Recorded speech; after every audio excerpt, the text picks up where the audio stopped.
Hindi bang malaman ko kung ayaw mo na? Para hindi pa tayo nagkakasakitan pa. Kasi kahit hindi mo sabihin, ramdam ko na. Napasuko ka na. Napagod ka na.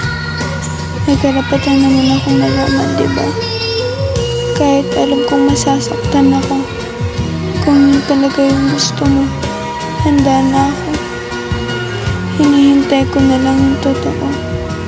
Sa bagay, kasalanan ko din naman kung ba't nagkaganyan ka.